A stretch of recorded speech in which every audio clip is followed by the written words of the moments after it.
사랑과 은혜가 풍성하신 하나님, 지난밤도 주님의 날개 그늘 아래에서 저희를 눈동자와 같이 보호하여 주시고 축복의 새날, 기적의 새날, 새 아침을 열어주심에 감사를 드립니다. 하루의 첫 시간을 구별하여 주님 앞으로 나아온 심령마다 은혜의 말씀으로 성령의 위로로 채워주시고 간절히 구하는 기도의 제목들마다 아름답게 응답하여 주시옵소서.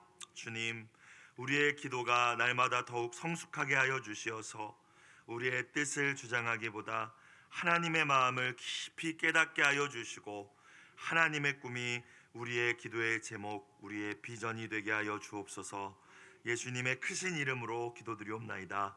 아멘. 하나님 말씀 구약 시편 102편 1절부터 11절까지 말씀입니다. 시편 102편 1절부터 11절까지 말씀 한 목소리로 합독하시겠습니다. 여호와여, 내 기도를 들으시고 나의 부르짖음을 주께 상달하게 하소서. 나의 괴로운 날에 주의 얼굴을 내게서 숨기지 마소서.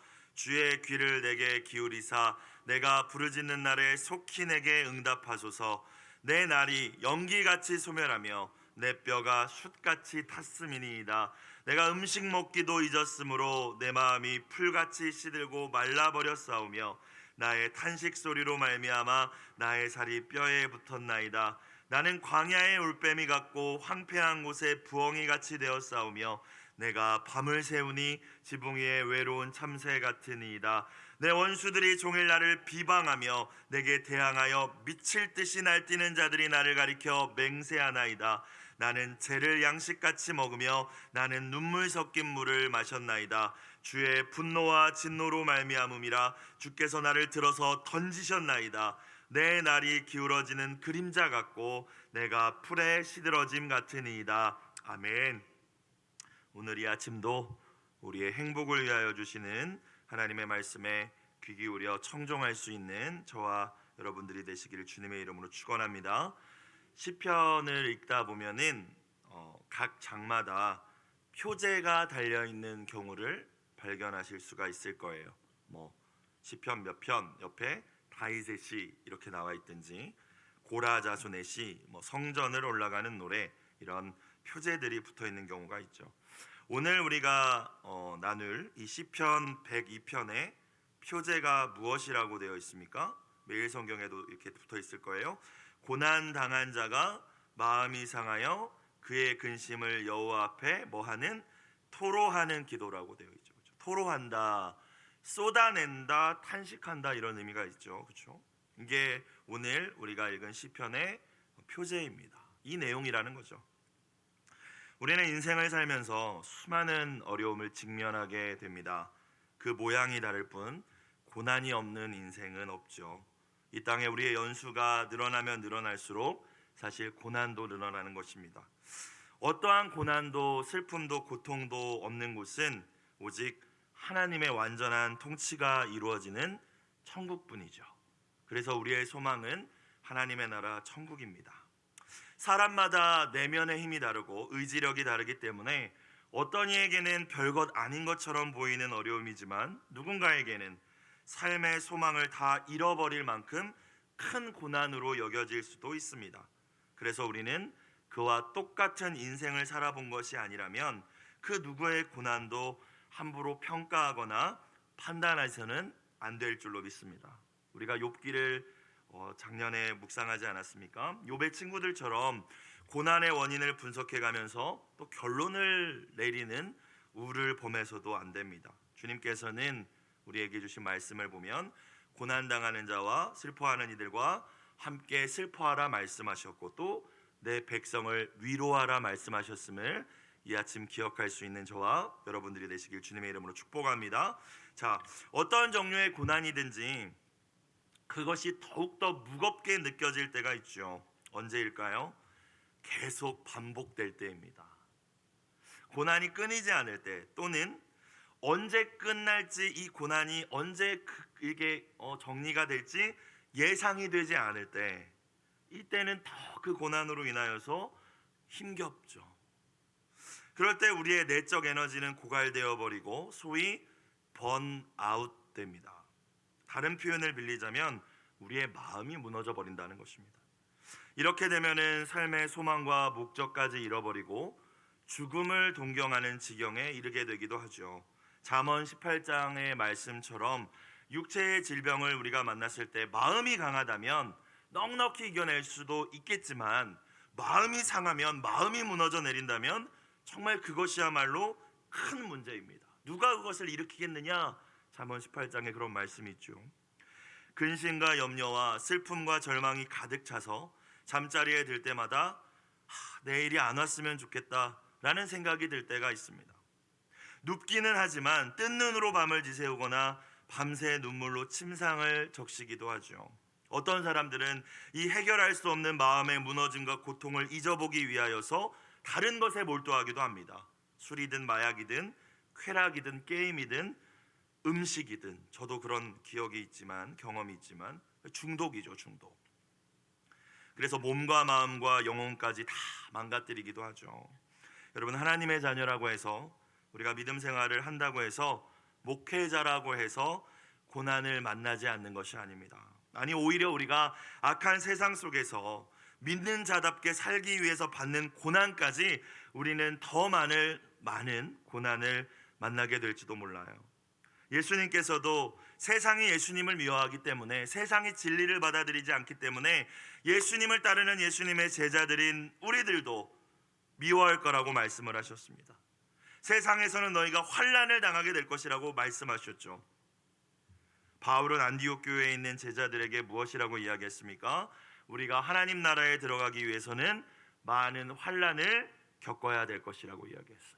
그의 제자 디모데에게는 이 땅에서 경건하게 살고자 하는 자는 박해를 피할 수가 없을 것이다 라고도 이야기했습니다. 자, 그렇다면 중요한 것이 무엇이겠습니까? 어떻게 고난을 안 만나지? 어떻게 아무런 어려움도 없이 살지? 이런 질문이 우리에게 있어서는 안 된다는 것입니다. 그게 아니라 내가 이 땅에 하나님의 자녀로 살아가면서 하나님의 나라로 부르심을 받는 그날까지 하나님의 백성으로 이 땅을 살면서 만나게 되는 수많은 고난들이 있을 텐데, 때로 피할 수 없는 이 고통의 문제에 대해서 내가 어떻게 반응하고 어떤 선택을 하는가, 그것이 중요하다는 거예요. 거기서부터 거룩하실 수 있는, 즉 거룩하다는 게 무엇입니까? 세상 사람과 다른 거잖아요. 거기서부터 우리의 고통에 대한, 고난에 대한 반응으로부터 거룩할 수 있는 저와 우리 사랑하는 성도님들 다 되시기를 주님의 이름으로 축원합니다. 자, 우리 초대교회 지도자 야고보가 이야기를 해줬죠. 너희 중에 고난당하는 자가 있느냐? 그는 뭐 할 것이요? 기도할 것이요 라고 이야기해줬습니다. 성경에 다 나와 있습니다. 고난당했냐? 힘드냐? 기도할 것이요. 성도가 이 땅에서 고난을 만났을 때 나와야 하는 반응과 선택은 기도하는 겁니다. 여러분, 물론 항상 기도해야 됩니다. 그러나 고난 중에는 더욱더 기도해야 할 줄로 믿습니다. 이것이 마땅한 일인데 그렇지가 않은 것 같아요.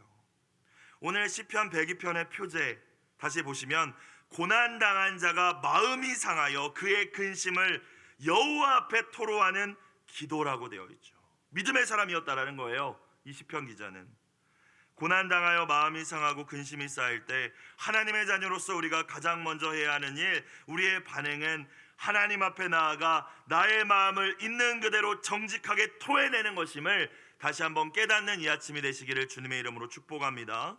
우리의 문제는 하나님 앞에 너무 고상한 척한다는 거죠. 그것이 거룩이라고 또 착각하는 분들도 있는 것 같아요. 하나님 너무 힘들어요 라고, 너무 힘듭니다, 도와주십시오. 제 마음이 너무 아프고 슬픕니다, 저의 기도에 응답해 주십시오. 하나님, 그 사람 때문에 제가 너무 큰 상처를 받았습니다, 제 마음 좀 위로해 주십시오. 어찌할 바를 모르겠습니다. 때로는 이렇게 토해낼 힘조차 없을 때에는, 머리가 너무 복잡할 때에는 그저 주님 앞에 나아가 울부짖기만 해도, 아니 울부짖을 힘조차 없을 때는 눈물만 흘리고 있어도 우리 주님은 다 아시는 줄로 믿습니다. 몰라서 기도하라는 거 아니잖아요. 하나님은 우리의 말이 아니라 그 고난 속에서 주님을 찾고 의지하는 중심을 보시고 우리를 만나주시고 응답해 주시는 분이신 줄로 믿습니다. 문제는 고난을 만나도 마음이 상해도 근심이 가득 차도 하나님 앞에 나아가 기도하지 않는, 세상 사람들은 당연히 그렇겠지만 성도들이 너무 많다는 거죠. 어렸을 적부터 문제가 있을 때마다 이불 싸서 교회에 철야 기도하러 가시는, 또는 기도원으로 올라가시는 어머니를 보면서 자랐습니다. 당연히 예수님을 믿는 모든 사람들은 저렇게 신앙생활을 하는 거라고 저는 생각하면서 컸죠. 그런데 그렇지 않더라고요. 내 힘으로 내 지혜로 문제를 해결해 보려고 하고 하나님이 아니라 사람들에게 가서 하소연하면서 내 마음 좀 알아달라고 합니다. 여러분, 물론 사람의 위로가 필요하지 않다라는 이야기는 아니지만 완전한 위로가 될 수 없음을 저와 여러분 다 알고 계시지 않습니까? 그런데도 계속 이야기하면서 다니죠. 제가 우울증 치료를 받을 때 의사 선생님의 상담이 참 큰 위로가 되었습니다. 참 이야기를 잘 들어주시더라고요. 그런데 계속 시간이 흐르면서 그것으로 내가 완전히 치유받을 수 없다는 생각이 들었고, 그래서 하나님의 말씀과 기도의 자리를 선택했습니다. 그리고 정말 거짓말처럼 짧은 시간에 회복과 치유가 일어나게 된 것은 그 가운데서 주신 하나님의 은혜로 인한 것임을 믿습니다. 사람의 위로 필요할 때 있지만 결국 우리를 충만한 위로로 채우시고 일으키시는 것은 하나님이시라는 것이죠. 열왕기서를 보면 수많은 왕들이 등장합니다. 하나님 보시기에 어땠더라? 의로운 왕과 악한 왕들이 등장하죠. 여러분, 그것을 나누는 기준이 무엇이라고 생각합니까? 물론 우상 숭배하고 하나님만 예배하고 그렇게 우리가 나누어 볼 수도 있겠지만, 그들에게 위기의 순간이 닥쳤을 때, 이방 민족이 쳐들어왔을 때, 이런 경우에 그가 무엇을 의지했는지에 따라서 나뉘어지더라고요.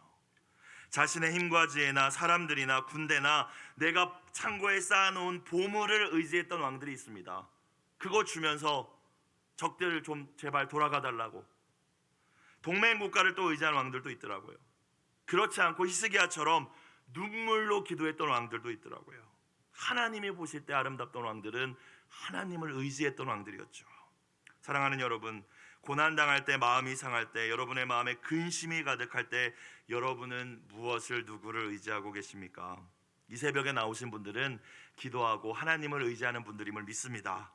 우리 인생의 모든 답을 아시는 하나님, 우리의 상한 마음을 위로하시고 치유하시는 그 하나님 앞에 나아가 오늘 말씀 가운데 이 시인처럼 우리의 마음을 쏟아 놓으시길 바랍니다. 우리가 잘 아는 찬송가의 가사처럼 늘 은밀히 보시는 주님께서 우리 가운데 큰 은혜를 베풀어 주실 줄로 믿습니다. 자, 오늘 1, 2절을 다시 볼까요? 시인이 극심한 고통 가운데 부르짖고 있죠. 여호와여, 내 기도를 들으시고 나의 부르짖음을 주께 상달하게 하소서. 아무리 부르짖어도 이게 하나님이 안 들으시는 것 같으니까 이렇게 기도하고 있는 겁니다. 2절, 나의 괴로운 날에, 지금 내가 고통 가운데 있는 이때에 주의 얼굴을 내게서 숨기지 마소서. 주의 귀를 내게 기울이사 내가 부르짖는 날에 속히 내게 응답하소서. 하나님, 지금 당장 좀 이거 해결 좀 해주십시오. 죽겠습니다 라고 부르짖고 있어요. 우리가 직면한 고난 자체도 참 어려운 일이지만 고난 가운데서 우리를 더욱더 또 힘들게 하는 것은 하나님께서 이 상황을 방관하거나 침묵하고 계신다는 오해죠, 오해. 그런 생각이 들 때 우리는 더 힘듭니다. 더군다나 간절히 내가 기도했음에도 불구하고 내가 원하는 응답이 없을 때, 해결될 기미가 전혀 보이지 않을 때 하나님을 향한 의심이 생기고 불신이 싹틀 때가 있죠. 기도해놓고 믿음이 떨어지는 경우입니다. 이게 하나님의 사랑과 하나님의 전능하심에 대한 의심이 생깁니다. 나 사랑하는 거 맞아? 나 벌 주려고 이러시는 건가? 그런데 우리가 잊지 말아야 할 것이 있죠. 하나님께서는 오늘 2절 말씀처럼 내가 부르짖는 날에 내가 원하는 때 속히 응답하시지 않을지라도 하나님의 때 하나님 방법으로 반드시 응답하시는 아버지 되심을 믿으실 수 있길 주의 이름으로 축복합니다. 또한 우리는 예스를 기대하지만 때로 하나님은 노라고 말씀하실 수도, 아직이야 라고 말씀하실 수도 있다라는 것이죠. 중요한 것은 무엇입니까? 응답해 주신다는 것이죠. 어떤 부모님이 자녀가 고통 가운데 부르짖고 울부짖는데 나 몰라라 하겠습니까? 여기 그런 부모님들 아무도 안 계시잖아요. 우리의 이름을 손바닥에 새기셨다고 말씀하시는 하나님께서 우리의 부르짖음에 반드시 응답하시는 좋은 아버지가 되심을 우리는 다시 한번 이 아침 굳게 믿어야 할 줄로 믿습니다. 하나님 말씀을 떠나서 내 멋대로 살다가 눈앞의 위기를 만났을 때 그것만 모면하기 위해서, 고통만 피하기 위해서 부르짖는 부르짖음일지라도 하나님께서는 다 아시면서도 신실하게 응답해 주십니다. 제 인생을 돌아보니까 그래요. 여러분은 그러지 않으십니까? 또 하나님을 떠나서 가지만 다 알면서도 부르짖을 때는 응답해 주셨어요. 은혜를 주십니다. 사사기의 말씀이 그 말씀이지 않습니까? 우리가 십자가를 의지하며 예수님의 이름으로 하나님께 나아간다면 주님은 몇 번이고 우리에게 새로운 기회를 주시는 분인 줄로 믿습니다. 이 믿음 갖고 포기하지 마시고 기도의 자리로 꾸준히 포기하지 않고 나아가는 저와 여러분이 되시길 축복합니다. 예레미야 33장 3절의 말씀처럼 우리가 하나님께 부르짖을 때에 하나님께서는 반드시 응답하시고 우리가 알지 못하고 예상치 못한 크고 은밀한 일을 반드시 보여주실 것입니다. 자, 오늘 시인은 이 부르짖음 가운데, 고통 가운데 건강까지도 다 잃어버린 것 같습니다. 스트레스라는 것은 그 스트레스로 끝나지 않잖아요. 여러분, 의사 선생님들 뭐 어디 나와서 이렇게 이야기하실 때 보면 스트레스가 정말 모든 병의 근원이라고 다 이야기하시지 않습니까? 원인을 못 찾겠습니다. 그런 경우는 다 스트레스잖아요. 몸과 마음이 지금 이 시인이 다 탈진해버린 거예요. 그 고통 가운데 마음이 무너져서. 3절부터 5절을 볼까요? 내 날이 연기같이 소멸하며 내 날은 인생을 의미하지만 특별히 행복했던 기억들, 행복하고 평안하게 살았던 인생을 의미하겠죠. 근데 연기같이 다 사라져버렸다는 거예요.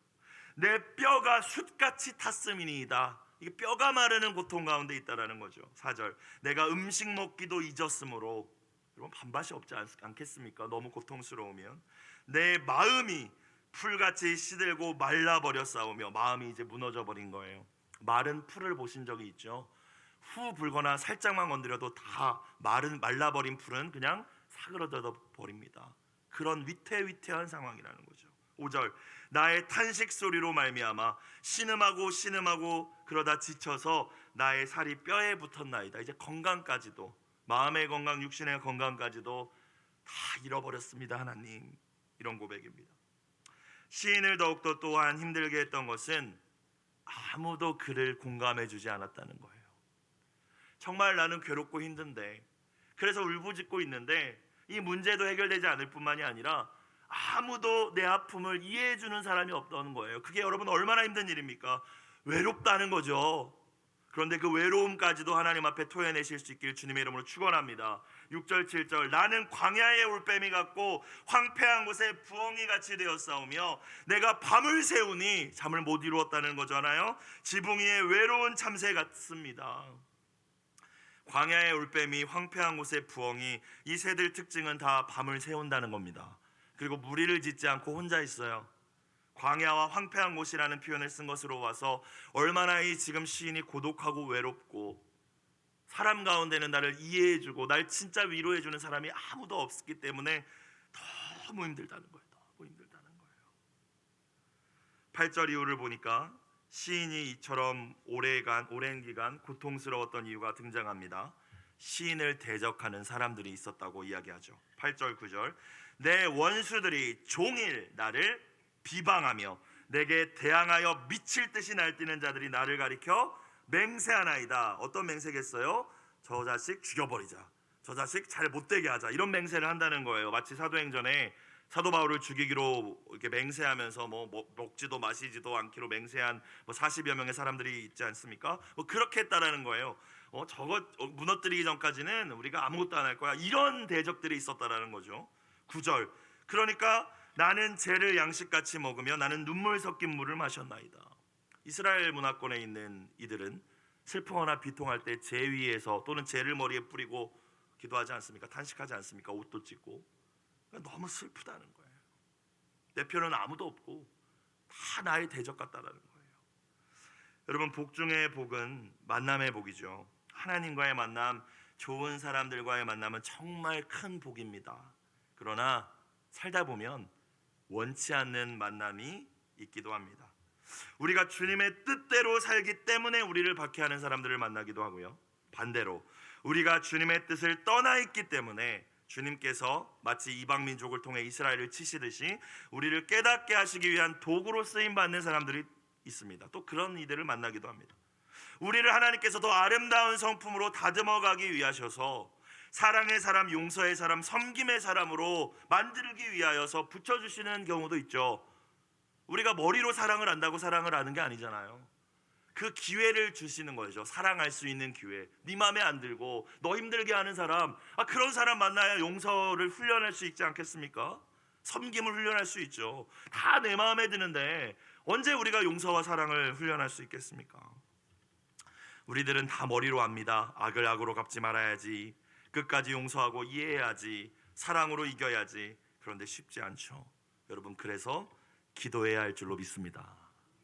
하나님 앞에 나와서 일단 토해내야죠. 그 감정을 하나님께 올려드려야죠. 하나님의 음성을 들어야죠. 하나님의 사랑이 우리 마음에 부음받아야죠. 그제서 가능한 거죠. 그런데 내가 이걸 어떻게 해보려고 하면 계속 그냥 고통스러운 것입니다. 오늘 시인처럼요.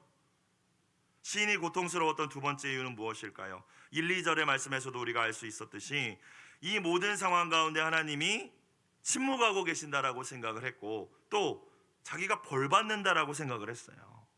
하나님의 진노가 내게 임한 것이구나, 마치 욥처럼 그렇게 이해를 했습니다. 그런데 욥과 같이 이유를 모르겠는 거예요. 도대체 이 고난이 왜 끝나질 않나, 왜 사람들이 이렇게 다 나를 힘들게 하나 깨닫지를 못했던 것입니다. 10절 11절, 주의 분노와 진노로 말미암음이라 주께서 나를 들어서 던지셨나이다. 내 날이, 내 인생이, 내 좋은 날들이 기울어지는 그림자 같고 내가 풀에 시들어짐 같으니이다. 하나님까지도 나를 버리신 게 아닌가? 그러니까 얼마나 기도를 하고 있지만 이 시인이 괴로웠겠습니까? 여러분, 그런데요, 오늘 말씀은 이렇게 11절에서 끝나지만 시편 102편은 오늘이 예고편입니다. 내일의 말씀이 또 이어집니다. 오늘 고통 속에 부르짖으며 기도했던 이 시인은 결국 다시 소망을 품게 되는 줄로 믿습니다.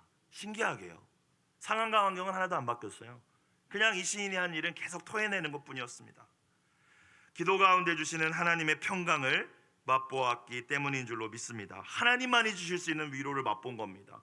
그래서 기도하다 마음이 바뀐 거예요. 하나님을 찬양하기 시작해요. 내일 말씀을 보시면 아시겠지만, 여러분, 맛보아야 하는 것입니다.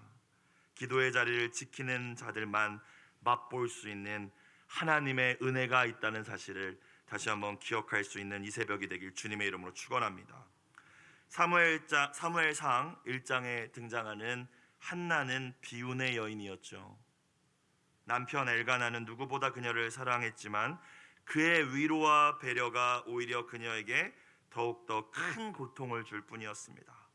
자식을 갖지 못하는 것이 저주로 여겨지던 이 시대에 누구보다도 자식을 간절히 갖기 원했지만 갖지 못했죠. 남편의 다른 아내였던 분인나는 자신이 낳은 아들들을 내세우면서 그런 한나를 조롱하고 그녀의 마음을 무너지게 만들었습니다. 아마 성경에 이런 이야기가 기록되어 있지는 않지만 볼 때마다 뒤에서 이렇게 얘기했을 거예요. 자식도 못 낳는 주제에 안주인 행세하기는, 아마 계속 그랬겠죠. 원통하고 화가 났지만 한나는 악을 악으로 대하지 않습니다. 그녀가 선택한 곳이 어디입니까? 기도의 자리였죠. 오늘 본문의 시인과 같이 하나님 앞에 나아가 고통스러운 마음을 토해내기 시작합니다. 사무엘상 1장 10절을 보니까요, 한나가 마음이 괴로워서 여호와께 기도하고 통곡하며라고 나와 있어요. 울부짖으며 기도하는 가운데 그녀의 가슴이 저려오기 시작합니다. 이전에 느끼지 못했던 아픔이 느껴지기 시작했어요. 자녀를 낳지 못하는 나의 문제로 인한 아픔도 아니고 나를 계속 격동하게 하는 분인나로 인한 괴로움도 아니었습니다. 그녀의 깊은 기도 가운데, 내 마음을 쏟아내며 기도하는 가운데 한나는 이 사사시대 말기 타락한 이스라엘을 향한 하나님의 마음이 느껴지기 시작했습니다. 이스라엘을 구원하시기 위하여 세우셨던 사사들까지도 사리사욕에 빠져서 길을 잃어버린 이 시대, 왕 대신 하나님을 버리고 왕이 없어서 모두가 자기 소견대로 행하던 그 시대, 그 시대를 향한, 이스라엘을 향한 하나님의 아픔과 하나님의 눈물이 느껴졌죠. 그래서 그 마음을 느낀 한나가 이렇게 서원하며 담대히 기도합니다. 만군의 여호와여, 만일 주의 여종의 고통을 돌보시고 나를 기억하사 주의 여종을 잊지 아니하시고 주의 여종에게 아들을 주신다면 내가 그의 평생의 그를 여호와께 드리고 주님의 종으로 드리고 삭도를 그의 머리에 대지 아니하겠나이다. 레위인으로 나실인으로 구별하여 하나님께 드리겠습니다. 이 기도의 응답으로 그녀에게 허락하신 아들은 우리가 잘 알고 있는 타락한 이스라엘의 영적 각성을 이끌었던 선지자 사무엘이었습니다. 사랑하는 여러분, 고통 가운데 계십니까? 그 고통이 여러분을 망하도록 죽도록 만드는 하나님의 진노라고 오해하고 계십니까? 사랑하는 자녀에게 그런 목적으로 고통을 주는 아버지가 세상에 어디 있겠습니까? 하나님께서 고통을 통하여서 여러분을 기도의 자리로 부르시고 계심을 믿습니다. 하나님의 초청장이죠. 계속 초청장을 보내시는 거예요. 와서 나에게 너의 마음을 토해놓으라. 오직 나만 의지하여 나에게 토해내는 가운데 나와 너의 마음이 통하기를 원한다. 그것이 주님의 음성인 줄로 믿습니다. 그리고 그렇게 우리가 하나님과의 마음이 통했을 때에 하나님의 마음이 이제 우리 마음에 부어지기 시작할 거예요. 하나님의 꿈과 비전을 품게 하실 것입니다. 이런 핑계 저런 핑계를 대며 아직도 기도의 자리를 구별하지 못하고 계신 분들은 없으십니까? 힘들어 죽겠다고 원망은 맨날 하면서 여전히 내 방법만 구하고 계시지는 않으십니까? 오늘 시인처럼 한나처럼 상한 마음과 근심을 하나님 앞에 토해내십시오. 완전한 위로자가 되시고 상담자가 되시는 우리 하나님께서 우리 가운데 새 소망을 주실 줄로 믿습니다. 왜냐하면 환난은 인내를, 인내는 연단을, 연단은 소망을 이루게 된 줄 우리가 알기 때문이죠. 오늘 매일 성경 공동체의 기도 제목, 고통 중에 부를 유일한 이름이신 주님, 주님의 이름대로 우리를 구원하소서. 귀한 은혜가 함께 하시길 주님의 이름으로 축원합니다. 기도드리겠습니다.